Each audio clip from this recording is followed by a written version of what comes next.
తరలి రాద తనే వసంతం తన దరికి రాని వనాల కోసం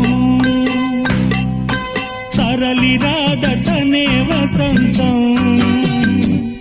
తన దరికి రాని వనాల కోసం గగనాల దాకా అలసాగకుంటే మేఘాల రాగం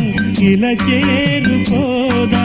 తరలి రాద తనే వసంతం తన దరికి రాని వనాల కోసం